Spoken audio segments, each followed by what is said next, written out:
ಅಕ್ಕ? ಶೀಲಾ, ಆ ಬನಶಂಕರಿ ತಾಯಿ ಐತೀರಾ ಏನೆಂದು ಹೊರ ಬಿಡಿಕೊಂಡೆಯಮ್ಮ? ಮಗ, ಬಿಸಿಲು ಮಳೆ ಚಳಿ ಎನ್ನದೆ ಹಗಲು ರಾತ್ರಿ ಈ ಭೂಮಿ ತಾಯಿ ಮಡಿಲಲ್ಲಿ ದುಡಿತಿರುವ ಇಂಥ ರೈತರ ಮಕ್ಕಳ ತೋಳಿನಲ್ಲಿ ಆನೆ ಶಕ್ತಿಯಂತೆ ನೀ ಬಲ ಕುಡಿಯಲು ಬೀಳ್ಕೊಂಡು ಬಂದಿರುವ ಒಳ್ಳೆಯದಾಯ್ತು ತಂಗಿ. ಹೌದು ಮೈದುನ, ರೈತರು ಕಷ್ಟಪಟ್ಟು ಬೆಳೆದ ಬೆಳೆಯನ್ನು ಆಕದ ರೇಟಿಗೆ ತೆಗೆದುಕೊಳ್ಳುವ ದಲ್ಲಾಳಿ ಅಂಗಡಿಗೆ ನೀನು ಕಲಿಯುಗದ ವೀರ ಆಗಿ, ಕಲಿಯುಗದ ವೀರ ಮೈದಾರಿಯಾಗಿ ಹೋರಾಡಿ ಅವರಿಗೆ ತಕ್ಕ ಪಾಠ ಕಲಿಸಿ ನಮ್ಮ ತಕ್ಕ ಬೆಲೆ ಸಿಗುವಂತೆ ಮಾಡಬೇಕು ಮೈದುನ.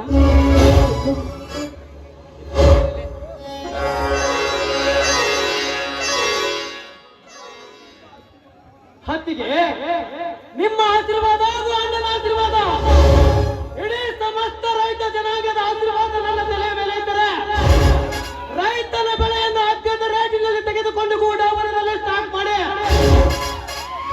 ಸರ್ಕಾರದಿಂದ ಪಾಸ್ಪೋರ್ಟ್ ತೆಗೆದುಕೊಂಡು ದುಬಾರಿ ಬೆಲೆಗೆ ಹೊರ ದೇಶಕ್ಕೆ ಮಾರಿಕೊಂಡು 4 ಅಂತಸ್ತಿನ ಅಂಬಾರಿಯಲ್ಲಿ ರಾಜಾರೋಷವಾಗಿ ಮೆರೆದಾಡುತ್ತೇವೆ.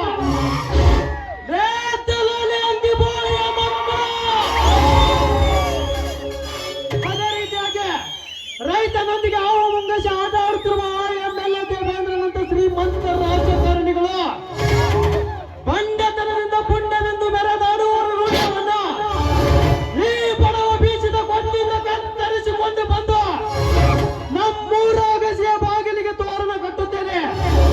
ಶ್ರೀಮಂತಿಕೆಯ ಅಮಲಿನಲ್ಲಿ ಬಡವರನ್ನು ಒತ್ತಾಳುವ ಧನಿಕರರ ಪಾಲಿಗೆ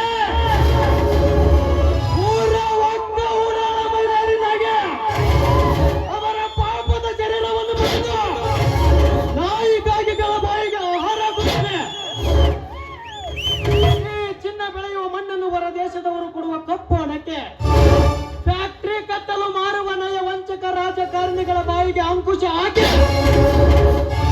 ಧರ್ಮದ ಭೂಮಿಯಲ್ಲಿ ನ್ಯಾಯ ಎಂಬ ಅಳತೆನಿಟ್ಟು ಸತ್ಯ ಎಂಬ ಬತ್ತಿಯನ್ನು ಜೋಡಿಸಿ ನಿಸ್ವಾರ್ಥ ಎಂಬ ಎಣ್ಣೆಯನ್ನಾಕಿ ಮಮಕಾರ ಎಂಬ ಕಡ್ಡಿಯಿಂದ ಜ್ಯೋತಿಯನ್ನು ಹಚ್ಚಿ ರೈತನ ಹಸಿರು ಕ್ರಾಂತಿಯ ಬಾವುಟ ದೇಶದ ಮೂಲೆಯಲ್ಲಿ ಬೆಳಗಿಸದಿದ್ದರೆ ನಾನು ಬೀರಲಿಂಗೇಶ್ವರನ ಮಗ ವೀರ ಮೈಲಾರಿನ ಅಲ್ಲತಿಗೆ ವೀರ ಮೈಲಾರಿನ ಅಲ್ಲ.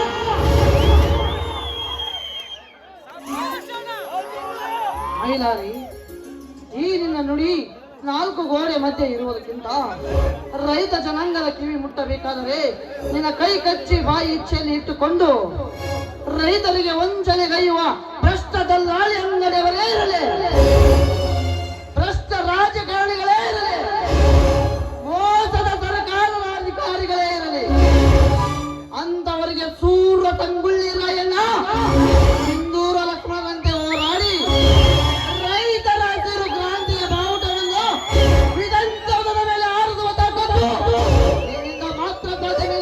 ನಿನ್ನಿಂದ ಮಾತ್ರ ಸಾಧ್ಯ. ಈ ದೇಹ ನಿನ್ನ ಹಾಗೂ ಅತ್ತಿಗೆಯ ಕೈ ತುತ್ತು ಉಂಡು ಬೆಳೆದಿತ್ತು.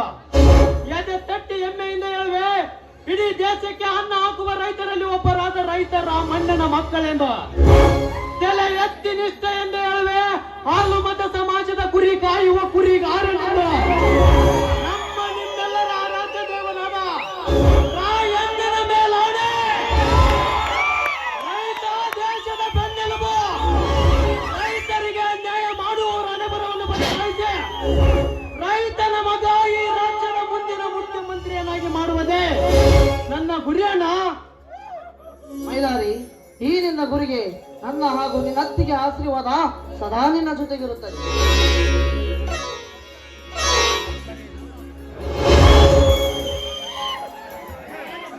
ಅಣ್ಣ, ಹತ್ತಿಗೆ ಎಲ್ಲರೂ ಚೆನ್ನಾಗಿದ್ದೀರಾ?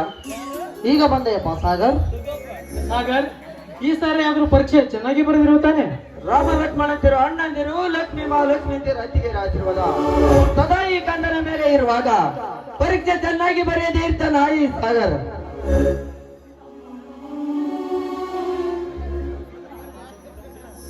ಮೈದನ, ಈ ರೈತರ ಮನೆ ಬೆಳಗಿಸುವ ಮಿನುಗುವ ನಕ್ಷತ್ರ ನೀನಾಗಿ ಈಗಿನ ಅಣ್ಣಂದಿರ ಹೆಸರು ಉಳಿಸುವ ಯುಗ ಪುರುಷ ನೀನಾಗ್ಲೇಬೇಕು ಮೈದನ, ನೀನಾಗ್ಲೇಬೇಕು. ಮೈದುನ, ಕೈಯಲ್ಲಿ ಸಾಕಷ್ಟು ಹಣ ಇದೆ ಎಂದ ಮಾತ್ರಕ್ಕೆ ದುಷ್ಟರ ಸಂಘ ಮಾಡಬೇಡ. ಒಳ್ಳೆಯವರು ಹಾಗೂ ಜ್ಞಾನವಂತರ ಸಂಘ ಮಾಡಿ ದೊಡ್ಡ ವಿದ್ಯಾವಂತನಾಗು. ಮೇಲಾಗಿ ಒಂದು ಒಳ್ಳೆ ನೌಕರಿಯನ್ನು ತೆಗೆದುಕೊಂಡು ಈ ರೈತರ ಮಕ್ಕಳು ಗೋಳಾಟವನ್ನು ನಿವಾರಣೆ ಮಾಡುವ ನೀನೊಬ್ಬ ಕರುಣಾಮಯಿ ಆಗ್ಬೇಕು ಸಾಗರ್. ನಮ್ಮೆಲ್ಲರ ಆಸೆ. ಅತ್ತಿಗೆಮ್ಮರೆ ತಾಯಿ, ಅಣ್ಣಂದಿರೇ ತಂದೆ ಎಂದು ನಂಬಿ ಬಂದ ಕೂಸು ನಾನು. ನಿಮ್ಮೆಲ್ಲರ ಆಸೆ ಈಡೇರಿಸೋ ಬರ ನನ್ನಲ್ಲಿದೆ. ತಮ್ಮ ಸಾಗರ್, ಹೆಜ್ಜೆಗೂ ಕಷ್ಟ ನಷ್ಟಗಳನ್ನು ನೆನಪಿನಲ್ಲಿ ಇಟ್ಟುಕೊಂಡು ನೀನು ಚೆನ್ನಾಗಿ ಓದಿ ದೊಡ್ಡ ಅಧಿಕಾರಿಯಾಗಿ ಬಂದು ನಮ್ಮ ಕಷ್ಟ ನಷ್ಟಗಳನ್ನು ದೂರ ಮಾಡುವವನೇ ನಿನ್ನದೇ ಕೂಡಿಕೊಂಡಿದೆ ತಮ್ಮ. ಸಾಗರ್, ಬಹಳ ದಿನಗಳಾದವು ಎಲ್ಲರೂ ಒಟ್ಟಿಗೆ ಕುಳಿತುಕೊಂಡು ಊಟ ಮಾಡಿ ಬಾತಮ್ಮ. ಅಣ್ಣ, ಊಟಕ್ಕೆ ಹೋಗುವಣ್ಣ ಮುನ್ನ ಅತ್ತಿಗೆರ ದರಿಯಿಂದ ಒಂದು ಹಾಡು ಕೇಳಬೇಕೆಂಬ ಆಸೆ. ಮೈದುನ, ನಿನ್ನ ಆಸೆಗೆ ನಾವಿವತ್ತು ನಿರಾಸೆ ಎಂಬ ನೀರನ್ನು ಹಾಕೋದಿಲ್ಲ ಕಣ. ಆಯ್ತು, ನೀನ್ ಇಷ್ಟದಂತೆ ಎಲ್ಲರೂ ಸೇರಿ ಹಾಡಿ ಆನಂದಿಸೋಣ. ಎಲ್ಲರ ಇಷ್ಟವೇ ನನ್ನ ಇಷ್ಟ.